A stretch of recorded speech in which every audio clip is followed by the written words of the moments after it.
नमस्कार प्यारे विद्यार्थियों। मीमांसा गुरुकुल के YouTube चैनल पर आपका पुनः स्वागत है। जैसा कि आप लोगों को पता होगा कि OPS versus NPS, old pension scheme versus new pension scheme, ये एक बड़ा चुनावी मुद्दा था। अभी हाल ही में जो चुनाव संपन्न हुए गुजरात में, हिमाचल प्रदेश में, पंजाब में भी इसके पहले जो चुनाव हुए थे। अभी हिमाचल में कांग्रेस के मुख्यमंत्री ने कहा कि भाई मंत्रिमंडल की पहली बैठक पे इस पे निर्णय लिया जाएगा। मध्य प्रदेश में कमलनाथ जी कह रहे हैं, गुजरात में आपका कहना था यदि हम जीत के आएंगे तो हम ओपीएस लागू करेंगे। पंजाब में भी वो लोग ओपीएस लागू कर रहे हैं।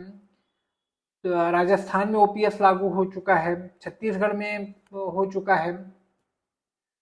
और उसके विपरीत जो हमारे प्रधानमंत्री हैं मोदी जी, वो कहते हैं कि भाई ये एक प्रकार की रेवड़ी है, टैक्स पेयर की मनी का वेस्टेज है ये। और जो कुछ प्रमुख अर्थशास्त्री हैं, जैसे अभी बीच में मैं पढ़ रहा था, मोन्टेक सिंह अहलूवालिया ने भी इसके अगेंस्ट कहा था, फिर जगदीश भगवती ने भी इसके अगेंस्ट कहा था। ये कुछ प्रमुख इकोनॉमिक इंटेलेक्चुअल जिसे आप कह सकते हैं, वो प्रमुख अर्थशास्त्री हैं। तो आज के वीडियो में हम इसी पे चर्चा करेंगे कि भाई ये क्या मुद्दा है, क्यों यह इतना गंभीर वाद विवाद का केंद्र बना हुआ है, इसके क्या विभिन्न आयाम हैं, क्या अच्छाइयाँ हैं दोनों स्कीम में, क्या बुराइयां हैं, इस पे हम चर्चा करेंगे। तो देखिए, सेंट्रल गवर्नमेंट एम्प्लॉयज़ के लिए 2004, 1 जनवरी 2004, इसके पहले जो था पेंशन स्कीम, वो था ओल्ड पेंशन स्कीम। आजकल आप सुनते होंगे कि भाई सेंट्रल गवर्नमेंट में अब पेंशन नहीं रह गई है। तो ऐसा कुछ नहीं है कि पेंशन नहीं रह गई है, पेंशन अभी भी है, किंतु उसका जो नेचर है, जो फॉर्मेट है, वो चेंज हो गया है।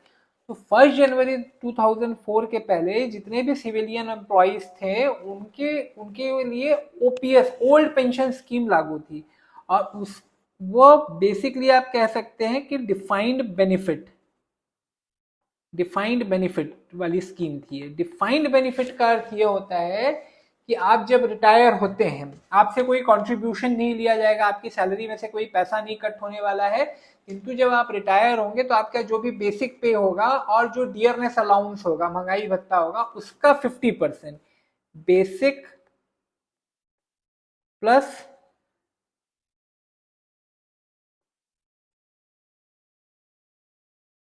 बेसिक प्लस डीए का 50%। ठीक है, ये आपका पेंशन, आपकी पेंशन बनेगी जो भी रिटायर होगा। और कोई भी कंट्रीब्यूशन नहीं लिया जाता था, योगदान नहीं लिया जाता था सेवा कार्यकाल के दौरान। किंतु 2004, 1 जनवरी 2004 से जो लोग भी सिविलियन एम्प्लॉयमेंट में आ रहे हैं सेंट्रल गवर्नमेंट में, और धीरे धीरे राज्य सरकारों ने भी यह स्कीम लागू कर दी, योजना लागू कर दी, तो उनको कंट्रीब्यूशन देना पड़ता है। कंट्रीब्यूशन कितना देना पड़ता है उनको? जो भी उनकी सैलरी का जो भी बेसिक प्लस डीए है, बेसिक प्लस डीए का 10%। मान लीजिए किसी का बेसिक प्लस डीए, किसी सेंट्रल गवर्नमेंट एम्प्लॉय का बेसिक प्लस डीए बन रहा है, समझ लीजिए 50,000 मान लेते हैं, ठीक है। तो 50,000 का 5,000 उसका डिडक्ट होगा, जो जाएगा पेंशन अकाउंट में, ठीक है।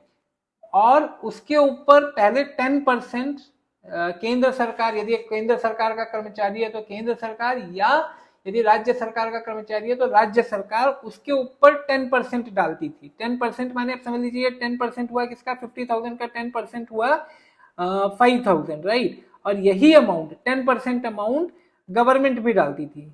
यही 5,000 माने 10,000 टोटल उसका कंट्रीब्यूशन होता था, 5,000 प्लस 5,000 का, राइट। तो 10,000 का कंट्रीब्यूशन होता था।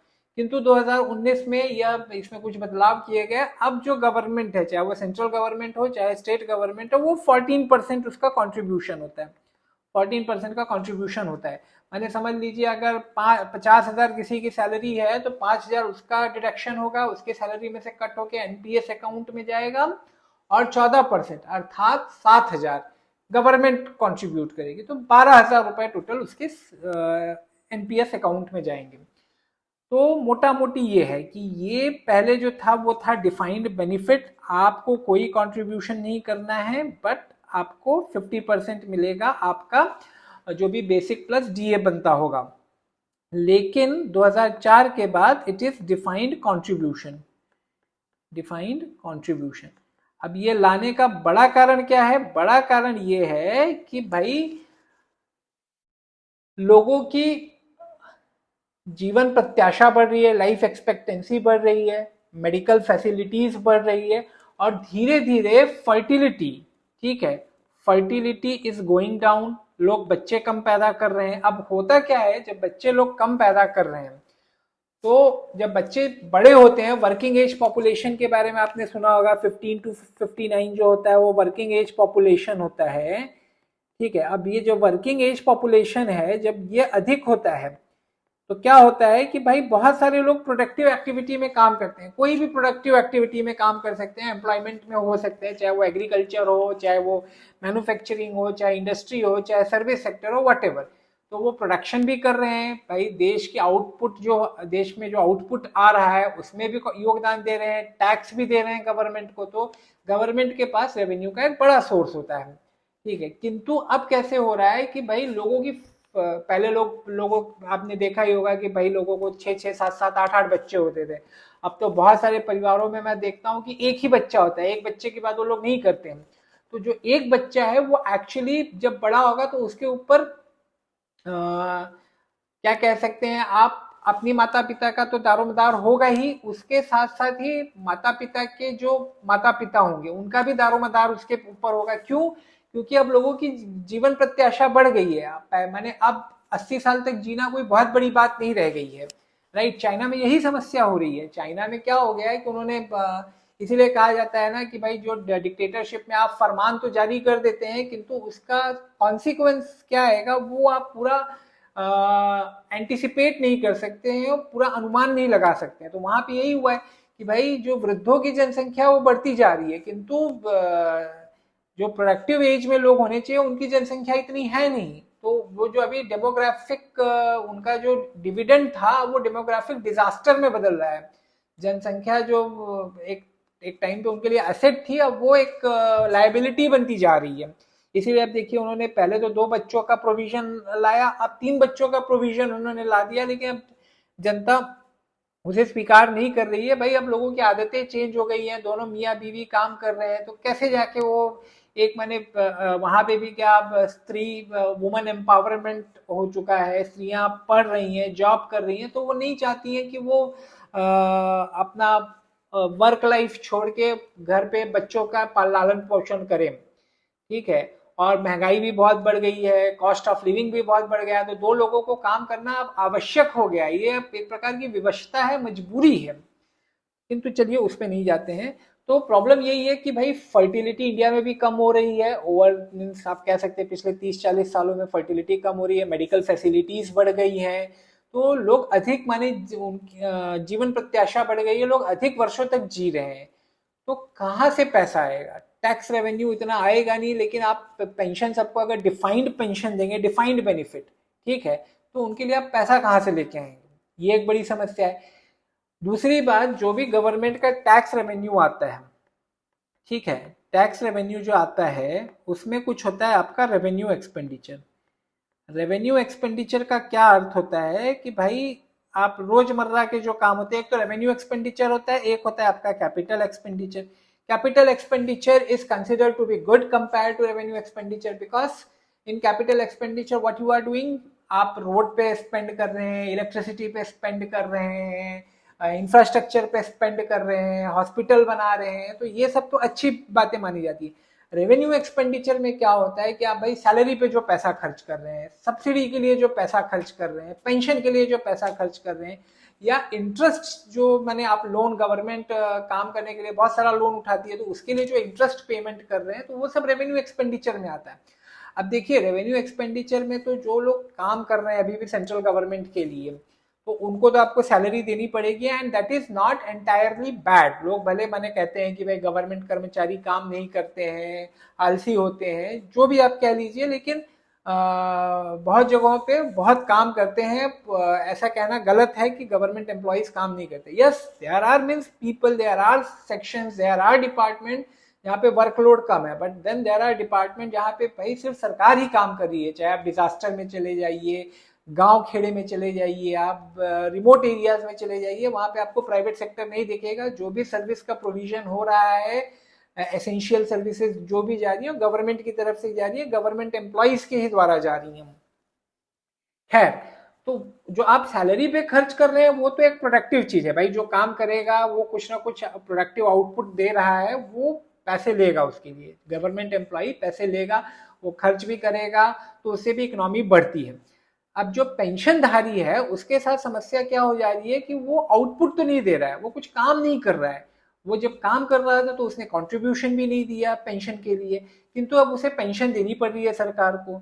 अब जनसंख्या जो है, वर्किंग एज पॉपुलेशन कम हो रही है, ओल्ड लोगों की जनसंख्या बढ़ रही है।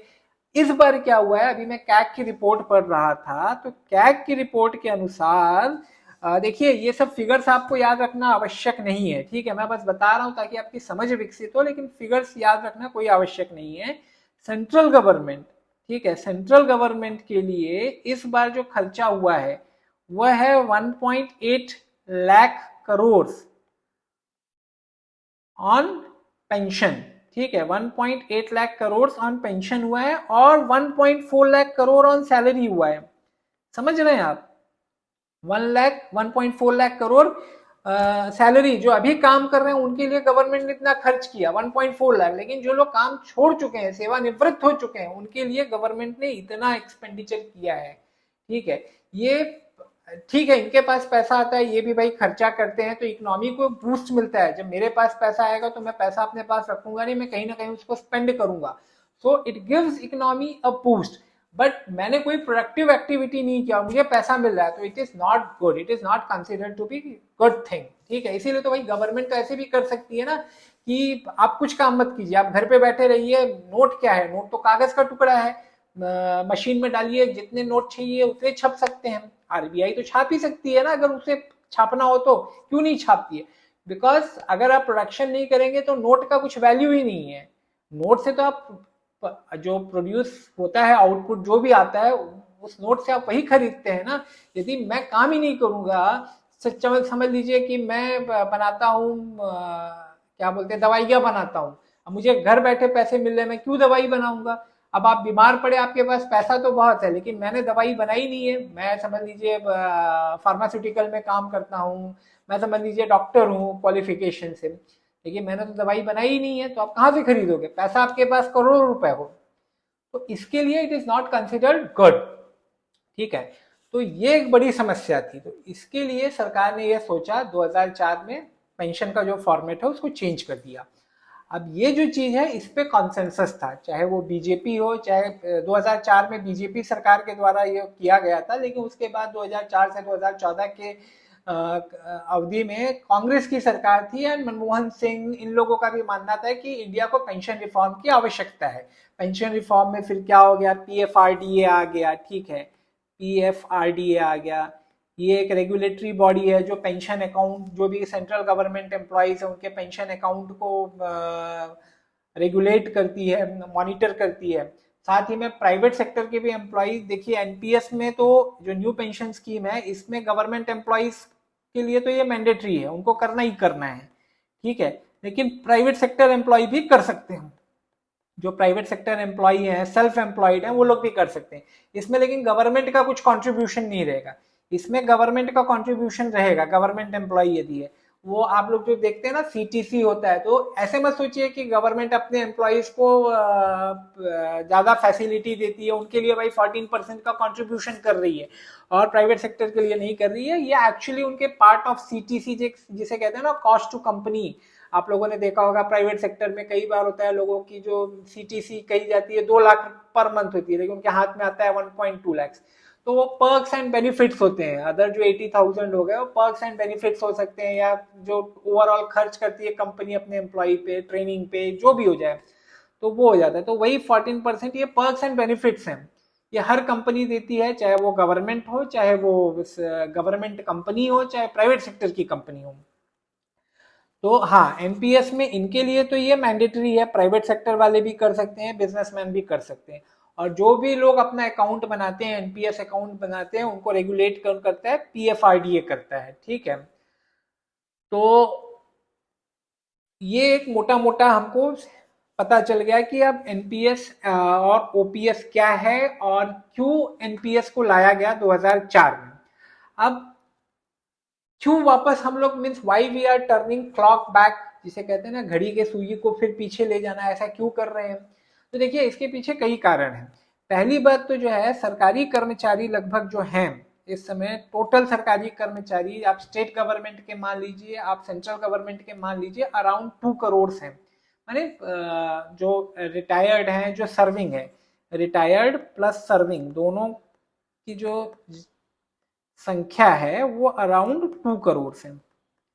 अब 2 करोड़ में समझ लीजिए, अगर उनकी फैमिली को मान लेंगे आप, बच्चों को मान लीजिए, उनके माँ बाप को मान लीजिए, सबको मान लीजिए, 5 लोग मान लेते हैं कि फैमिली में, देखिए जनरली होता है क्या है, पति पत्नी होते हैं, 2 बच्चे होते हैं, 4 जन हो गए, ठीक है, फिर माँ बाप भी होते हैं। और भले मीन्स इमीडिएट फैमिली में ना है, जैसे अभी भाई है, वो भले ऐसा माना जा सकता है कि वो एक अलग फैमिली हो गया, लेकिन इन्फ्लुएंस तो रहता है ना भाई। यदि मेरे भाई के साथ कुछ अच्छा हो रहा है, मेरी बहन के साथ कुछ अच्छा हो रहा है किसी सरकार द्वारा, तो मैं तो उस चीज से प्रभावित होऊंगा ही ना, है कि नहीं?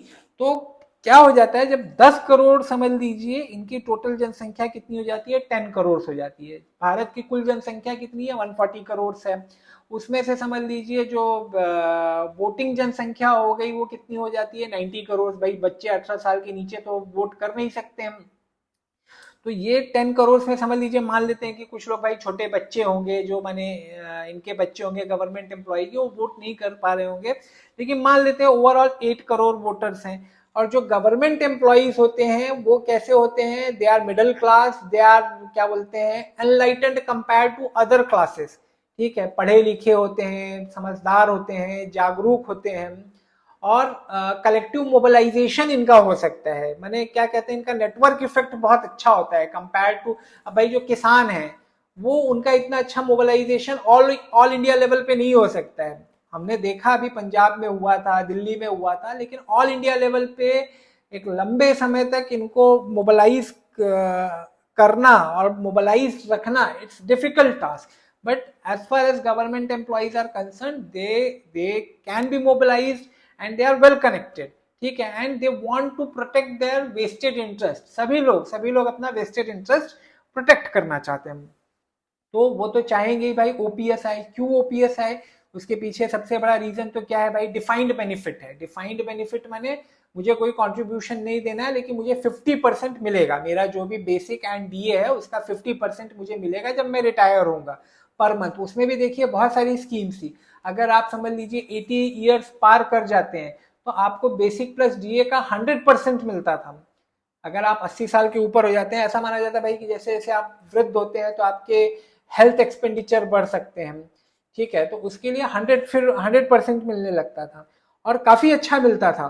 मीन्स मैं ऐसे भी लोगों को जानता हूँ जो रिटायर्ड हैं and they are means earning, central government employees and they are earning 1.5 lakh 2 lakh per month. जैसे जैसे नए पे कमीशन आते हैं तो इनका बढ़ते जाता है, पेंशन भी बढ़ती जाती है, क्योंकि बेसिक का जब रिवीजन होता है तो माने 1 पेंशन 1 रैंक जो स्कीम है वैसा ही कुछ है, मोटा मोटी आप समझिए, आपको डिटेल में नहीं जाना है। लेकिन जैसे जैसे आप पे पे कमीशन आता है तो पेंशन भी बढ़ती है, ठीक है। और दूसरी बात क्या है कि जो न्यू पेंशन स्कीम है इसमें कैसा है कि, हाँ, न्यू पेंशन स्कीम पे अभी हम लोग जाते हैं थोड़ा। न्यू पेंशन स्कीम में मैंने जैसे आपको बताया कि भाई मेरा 10% का कंट्रीब्यूशन होगा बेसिक प्लस डीए का, 14% गवर्नमेंट करेगी। तो मेरी जो भी सर्विस लेंथ हुई, समझ लीजिए 40 साल की लेंथ हुई, सर्विस लेंथ हुई, 40 साल तो नहीं होगी, मान लेते हैं चलिए 35 साल की सर्विस लेंथ हुई, ठीक है। तो 35 साल में जो भी कॉर्पस जमा होगा, कुछ तो कॉर्पस जमा होगा ना उसका, समझ लीजिए मेरा कॉर्पस जमा हुआ 2 करोड़ का।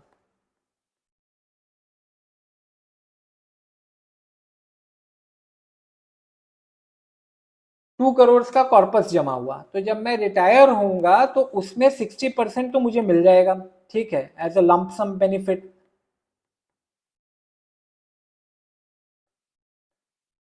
60% मिल जाएगा और ये क्या होगा? टैक्स फ्री होगा, इस पे कोई पैसा नहीं लगेगा।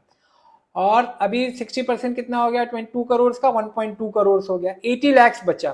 ठीक है, वो 80 लैक्स क्या करना पड़ेगा मुझे, मुझे उसकी एन्युटी खरीदनी पड़ेगी। किसी मैंने जो फंड मैनेजर्स होते हैं, एन्युटी प्रोवाइडर्स होते हैं, उनके पास ये पैसा देना पड़ेगा मुझे, और उसका जो इंटरेस्ट आएगा वो मेरी मंथली पेंशन होगी, मंथली पेंशन होगी ये मेरी। ठीक है, और मेरी मृत्यु के बाद मेरी पत्नी को मिलेगा, और समझ लीजिए हम दोनों की हो गई मृत्यु तो हमारे बच्चों को ये पूरा पैसा वापस मिल जाएगा। इसमें भाई एक्सपेंस वेक्सपेंस जो भी होगा वो कंपनी अपना जो भी फंड मैनेजर रहेगा वो अपना एक्सपेंस निकालेगा। No one is doing charity here, तो वो अपना पैसा निकालेगा, बट मोटा मोटी आप समझ लीजिए। और हाँ, जो भी मेरी मंथली पेंशन बनेगी वो उस पर टैक्स लगेगा, ये टैक्स फ्री नहीं रहेगा, इस पे टैक्स लगेगा। लेकिन अब इसमें हो क्या रहा है कि लोगों को ऐसा लग रहा है, अगर खासकर आपकी सर्विस लेंथ कम है तो उनको क्या लगता है कि भाई हमारी जो पेंशन बनेगी वो बहुत कम बनेगी। कुछ लोग जो एनपीएस तो 2004 में आया था, तो अभी 20 साल भी नहीं हुए, लेकिन कुछ लोग जो रिटायर हुए, मैंने बहुत सारे लोग हो जाते हैं प्री मेच्योर रिटायरमेंट ले लेते हैं, कुछ प्रॉब्लम होती है रिटायरमेंट ले लेते हैं, तो उनकी जो पेंशन बन रही है वो 1,500, 2,000, 3,000 बन रही है, बहुत कम बन रही है उनकी पेंशन। तो ऐसा बहुत लोगों को डर लग रहा है कि भाई हमारी पेंशन अच्छी नहीं बनेगी। दूसरी बात क्या हो गया है कि भाई अब पहले जैसा क्या है, फैमिली स्ट्रक्चर नहीं रह गया है। अब मैं ऐसा नहीं कहूँगा, ये कई बार मुझे ऐसा लगता है कि फिल्मों में ऐसा, फिल्मों में मीडिया में ऐसा दिखाया जाता है कि कहीं कहीं माँ बाप के साथ लोग बुरा व्यवहार करते हैं, जैसे कुछ मूवीज हो जाती हैं, बागबान हो गई, उसमें ऐसा दिखाया जाता है कि लोग बुरा व्यवहार करते हैं अपने माँ बाप के साथ। ऐसे लोग हैं, ऐसा मैं नहीं कहूँगा नहीं है, किंतु आज भी हमारे समाज में लोग अपने माँ बाप के प्रति सम्मान रखते हैं और उनका उनके लिए अच्छा सोचते हैं, और अपनी ओर से पूरी उनकी सेवा करना चाहते हैं, चाहे वो आर्थिक सेवा हो, चाहे शारीरिक सेवा हो, जिस प्रकार की भी सेवा हो। अब 140 करोड़ के देश में तो आपको अपवाद मिलेंगे ही, कुछ लोग एकदम निकृष्ट टाइप के मिलेंगे ही, उस पर आप पूरा अनुमान नहीं लगा सकते। किंतु हाँ, ये बात सत्य है कि अब भाई फैमिली स्ट्रक्चर पहले जैसा नहीं रह गया है, लोगों की जीवन प्रत्याशा भी बढ़ गई है,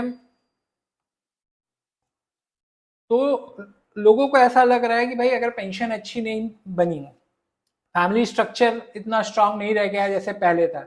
पहले तो क्या, एक यूनाइटेड फैमिली हुआ करती थी, भाई बहन सब एक दूसरे की जो भी सहायता कर सकते थे कर सकते थे, किंतु अब फैमिली स्ट्रक्चर पहले जैसा नहीं रह गया है। जीवन प्रत्याशा बढ़ गई है, मेडिकल कॉस्ट बढ़ते जा रहा है, जो आप देख ही रहे हैं कोरोना के टाइम पे क्या हुआ। तो उसके कारण लोगों के अंदर ये डर है कि भाई ये जो ओल्ड पेंशन स्कीम थी, इसमें तो डिफाइंड बेनिफिट से 50% मिलता था, अच्छा ही मिलता था, गवर्नमेंट सैलरी अच्छी है, तो एनपीएस में हमको इतना अच्छा मिलेगा नहीं, तो ये हमारे लिए तो भाई घाटे का सौदा है। फिर पॉलिटिकली ये क्यों एक रिलेवेंट मुद्दा है, जैसे कि मैंने आपको बताया भाई, government employees they are a strong, क्या बोलते हैं, इलेक्टोरल बेस। ठीक है, तो ये एक बड़ा इशू है कि गवर्नमेंट एम्प्लॉइज तो चाहते हैं भाई ओपीएस आए, ज्यादातर गवर्नमेंट एम्प्लॉइज ये चाहते हैं, लेकिन जो क्या कहते हैं डिसीजन मेकर्स हैं, पॉलिटिकल लीडर्स हैं, जिनको पता है भाई कि ये इतना आसान नहीं है, इसीलिए तो इसको चेंज किया गया ना। 2004 में क्यों न्यू पेंशन स्कीम लाई गई, क्योंकि भाई ये देखा जा रहा है कि फर्टिलिटी कम हो रही है, वर्किंग एज पॉपुलेशन घटते जाएगा, पेंशन पे इतना खर्च हो रहा है, इस बार 1.8 लाख करोड़ हमको खर्च करना पड़ा, तो इट इज नॉट सस्टेनेबल। और दूसरी बात क्या हो जाती है कि देखिए, जो भी पेंशन पे गवर्नमेंट और भी पेंशन स्कीम चलाती है, आप लोगों ने सुना ही होगा भाई, ओल्ड एज पेंशन स्कीम होती है, जो भी गरीब लोग रहते हैं, फिर विडो माने जो विधवा रहती है उनके लिए रहती है, जो गरीब विधवाएं रहती हैं, तो इनके लिए भी पेंशन स्कीम चलती है, बहुत मामूली सा उनको रकम दिया जाता है, 500 रुपए, 1,000 रुपए महीने, कितना है देखिए, आपको बहुत अधिक फिगर्स में जाने की आवश्यकता नहीं है, आप सीधे एक वर्ड यूज कर सकते हैं, मीअगर। मैं देखता हूँ कि बहुत जगहों पे मैंने जहाँ पे विशेषकर प्रिपरेशन करवाई जाती है, छोटी छोटी बातें बताई जाती हैं, that is absolutely not needed. Overall the thing is that कि बहुत ही कम पेंशन दी जाती है। एंड गवर्नमेंट तो सिर्फ ऐसे नहीं सोच सकती है ना, अपने एम्प्लॉइज के बारे में सिर्फ नहीं सोच सकती है, government in a democratic country, government needs to think about welfare of every class of citizens. तो आप जो गवर्नमेंट एम्प्लॉइज हैं उस पर लगभग जो भी पेंशन पे खर्च होता है 65% सिर्फ गवर्नमेंट एम्प्लॉइज लेके जा रहे हैं, विच इज नॉट सस्टेनेबल। वो काम तो भाई कोई कर नहीं रहे हैं, पेंशन मैंने जब रिटायर हो चुके हैं तो, और वो 65% लेके जा रहे हैं। उनकी सैलरी भी अच्छी थी, उनके पर्क्स भी अच्छे थे, उनको अभी भी CGHS में उनका जो क्या कहते हैं हेल्थ एक्सपेंडिचर उनका उनकी पत्नी का रिटायरमेंट के बाद भी फुल्ली कवर्ड हो जाता है, माने हेल्थ एक्सपेंडिचर भी कोई विशेष नहीं है। जैसे जैसे एज बढ़ती है सबसे बड़ा खर्च क्या होता है, हेल्थ एक्सपेंडिचर ही होता है। But CGHS is very lucrative, very beneficial to them. तो इसलिए गवर्नमेंट ऐसा नहीं कर पा रही है कि भाई हम OPS फिर से लागू कर दें। राज्य सरकारें कुछ जगह कर रही है लेकिन सेंट्रल गवर्नमेंट उसके अगेंस्ट है। और इसके साथ देखिए और भी कुछ प्रॉब्लम्स हैं। क्या प्रॉब्लम्स हैं कि पहले जब पेंशन दी जाती थी, ओल्ड पेंशन स्कीम था, तो provision of pension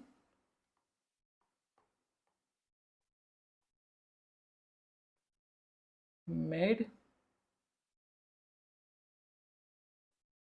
each year, माने हर साल जो भी पेंशन का खर्च होने वाला है उस साल प्रोविजन करते जा रहे हैं, ठीक है। लेकिन पेंशन का खर्च बढ़ते जा रहा है।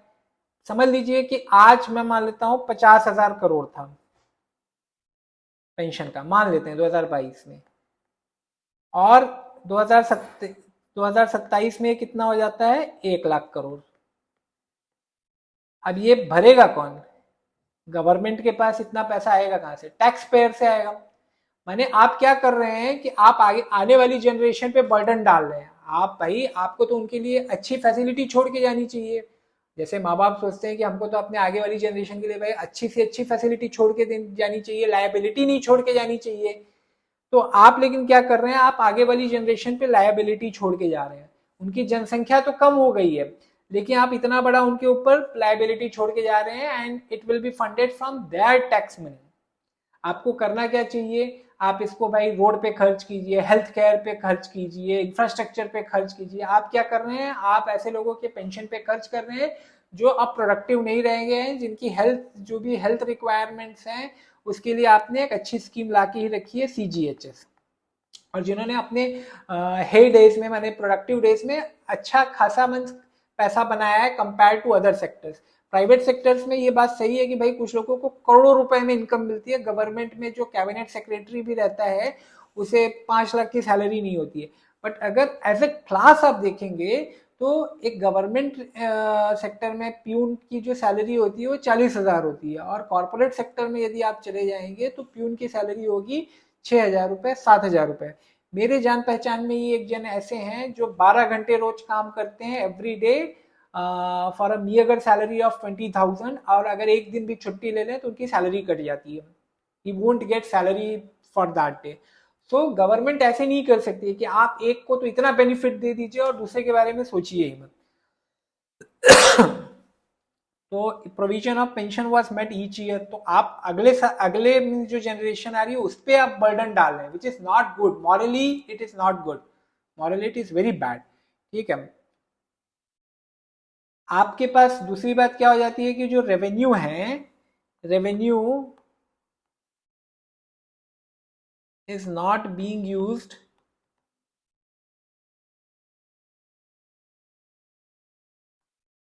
For development purpose. अब हिमाचल प्रदेश में जो भी हिमाचल प्रदेश का टैक्स रेवेन्यू आता है, स्टेट टैक्स रेवेन्यू, ठीक है, उसका 80% पेंशन में चला जा रहा है। आप सोचिए, आप बाकी चीज कैसे वहां पे आप टूरिज्म प्रमोशन के लिए इंफ्रास्ट्रक्चर कैसे लेके आएंगे, हेल्थ केयर कैसे लेके आएंगे, एजुकेशन कैसे लेके आएंगे, वो रिमोट एरिया है तो पानी बिजली तमाम तरह की जो आवश्यकता है कैसे लेके आएंगे। स्टेट टैक्स रेवेन्यू का 80% if you are spending on pension, not good, certainly not good. अभी धीरे धीरे तो क्या, जब से GST आया है तो स्टेट कह रहा है कि हमारे पास भाई रिसोर्सेज ही नहीं रह गए, टैक्स रिसोर्सेज ही नहीं रह गए, टैक्स रेवेन्यू ही नहीं रह गया है, पूरा सेंट्रल के पास ही चला गया है। उसमें इतना आसान नहीं जितना मैं कह रहा हूँ, there are many aspects to it, but overall ये है, बॉटम लाइन यहाँ पे ये है। तो फेयरनेस बिटवीन जनरेशन नहीं है, फिर रेवेन्यू के लिए आपके अदर डेवलपमेंट एक्सपेंडिचर के लिए पैसा नहीं बच रहा है आपके पास, ठीक है। और फिर आप एक ही क्लास को बेनिफिट दे रहे हैं। इस पे हमने चर्चा कर ही ली है पहले कि भाई आप सिर्फ एक क्लास को नहीं दे सकते हैं, benefit to only one class. तो ओवरऑल ये सारी बातें हैं। एनपीएस जो है ये काफी अच्छी स्कीम मानी जाती है। जो फाइनेंशियल एक्सपर्ट्स होते हैं, देखिए इसमें प्रोपेगेंडा भी होता है, गवर्नमेंट अपने हिसाब से चीजें कहेगी, गवर्नमेंट एम्प्लॉइज अपने हिसाब से चीजें कहेंगे, but truth lies somewhere in between. NPS financial experts के अनुसार अच्छा एक इन्वेस्टमेंट, पेंशन इन्वेस्टमेंट स्कीम है। इसका जो रिटर्न है वो एक 10% अभी तक का चल रहा है। लेकिन जो गवर्नमेंट एम्प्लॉइज हैं उनका क्या कहना है, भाई देखिए जो एनपीएस में मैंने आपको बताया था 2 लाख करोड़ का समझ लीजिए कॉर्पस है आपका बना, तो इसमें 50% तक आप शेयर मार्केट में कर सकते हैं। देखिए आप नहीं करेंगे, आपका पेंशन फंड मैनेजर कोई रहेगा। जैसे म्यूचुअल फंड होता है, म्यूचुअल फंड क्या करता है भाई, बहुत सारे लोगों से पैसा इकट्ठा करेगा और फिर शेयर मार्केट में डालेगा, अलग अलग शेयर लेगा। वैसे ही पेंशन फंड मैनेजर जो होगा सबके पेंशन अमाउंट को इकट्ठा करेगा और अलग अलग जगह इन्वेस्ट करता है। हाँ, मैं माने इंडिविजुअल इतना कर सकता है कि भाई वो उसको मैंडेट दे सकता है कि हाँ मेरा जो भी कॉर्पस है उसका 50% मैक्सिमम शेयर में डालें, उसके आगे मैं नहीं डाल सकता। इवन इफ आई वांट, मैं उसके आगे नहीं डाल सकता, लेकिन चर्चा चल रही है कि भाई उसको 75% तक किया जाए। तो बेसिकली 3 जगहों पे होता है। एक तो होता है इक्विटी में, इक्विटी माने शेयर मार्केट। दूसरा होता है डेट फंड, डेट फंड माने आपका गवर्नमेंट बॉन्ड हो गया, कॉर्पोरेट बॉन्ड्स हो गए उसमें। और तीसरा होता है फिक्स डिपॉजिट। अब बहुत सारे लोगों को ये लगता है कि जो इक्विटी में पैसा डाला जा रहा है इट्स नॉट गुड। इक्विटी का क्या रिटर्न आएगा आज से 30 साल बाद, 40 साल बाद, वी डोंट नो। अब अभी तक का तो जो इतिहास रहा है वो यही रहा है भाई कि इक्विटी ने हमेशा अच्छा परफॉर्मेंस किया over a long period of time. But वो वही बात है कि भाई उस समय हो सकता है, जैसे मैं आपको एक छोटा सा किस्सा बताता हूँ कि 2017 में मारुति का शेयर बहुत भाग रहा था। 2017 में मारुति का शेयर था 10,000 का, लगभग 10,000, ठीक है, नॉट एग्जैक्टली 10,000। और 2022 में, आज 5 साल बाद, आई थिंक उसका जो शेयर प्राइस है वो 8,000 है। कंपनी अभी भी मारुति बहुत अच्छी है, सब कुछ अच्छा है। इंडिया में भाई लोगों का कार के प्रति एक अट्रैक्शन है, लोग कार लेंगे, मारुति का डिस्ट्रीब्यूशन नेटवर्क बहुत अच्छा है, एवरीथिंग एवरीथिंग। बट जिसने 2017 में समझ लीजिए 10,000 में खरीदा था ये सोच के कि भाई Maruti is a good investment, आज यदि वो पैसा निकालता है तो वो लॉस में रहेगा। ठीक है, ब्लू चिप कंपनी में डालने के बाद हो सकता है भाई 2027 में मारुति का जो प्राइस हो वो 25,000 हो, वी डोंट नो। ठीक है, ये 10,000 था, हो सकता है 25,000 हो, बट अगर आज वो पैसा निकाल रहा है तो वो लॉस में है। तो वैसे ही है भाई, तो शेयर मार्केट में क्या है भाई, टाइमिंग्स भी बहुत इंपॉर्टेंट होती है। तो ऐसा माना जाता है भाई इक्विटी हो सकता है इतना अच्छा रिटर्न ना दे, हो सकता है कुछ एक एक समझ लीजिए 2040 में जो लोग रिटायर होंगे उनको इतना अच्छा रिटर्न ना मिले, 2060 में जो होंगे उनको हो सकता है अच्छा मिले। तो there are means many permutation and combination. But फिर इसके अगेंस्ट बोला जाता है भाई कि एनपीएस में क्या जो फंड मैनेजर होते हैं दे आर मीन्स प्रोफेशनल्स। अब पैसे के बारे में हमारा जो फाइनेंशियल नॉलेज है वो तो बहुत ही कम रहता है, ठीक है, इट्स वेरी लेस। हमको बस ऐसा लगता है कि शेयर मार्केट में पैसा कमाना बहुत आसान है, बट वो बहुत ही मुश्किल काम है। पैसा कमाना हमेशा ही मुश्किल मुश्किल काम है। तो इसके लिए बहुत सारे लोग, वैसे भी इंडिया में बहुत सारे लोग खासकर जो गवर्नमेंट सेक्टर में काम करते हैं दे आर बेसिकली कंजर्वेटिव। आप अभी भी अपने माता पिता से यदि बात करेंगे तो ये कहेंगे शेयर मार्केट में भाई पैसा मत डालो, ठीक है, बाकी कुछ भी करो, शेयर मार्केट में पैसा नहीं डालना है। फिक्स डिपॉजिट में भले इंटरेस्ट रेट 4% से भी कम मिले, लेकिन फिक्स डिपॉजिट इज बेस्ट। तो ये एक माने एक प्रोमिनेंट है, दोनों जो व्यूज आप कह सकते हैं, जो एनपीएस के सपोर्ट में है, जो एनपीएस के अगेंस्ट में है। तो मोटा मोटी यही सारी बातें हैं एनपीएस ओपीएस के अगेंस्ट। इसमें सबसे बड़ा जो आप कह सकते हैं वही है कि भाई सोशल सिक्योरिटी का ये एक मैकेनिज्म है, लेकिन ये फिजिकली फाइनेंशियली सस्टेनेबल नहीं रह गया है अभी। With the declining fertility, with increase longevity, it is not sustainable any more. कि भाई आप इतने बड़े मीन्स क्या बोलते हैं जो जनसंख्या है गवर्नमेंट एम्प्लॉयज़ की, उनको आप डिफाइंड बेनिफिट दें। वर्ल्ड ओवर अगर आप देखेंगे, इवन आप यूरोप में चले जाएंगे, यूएस में चले जाएंगे, तो सब जगह डिफाइंड कंट्रीब्यूशन ही चल रहा है। तो यही था। मुझे ऐसा लगता है कि भाई मैं आपको समझाने में सफल हुआ हूँ मोटा मोटी क्या है ओपीएस और एनपीएस। और इसके अराउंड क्या विमर्श चल रहा है। तो इसी के साथ मैं इस वीडियो को समाप्त करूंगा। चलिए, धन्यवाद।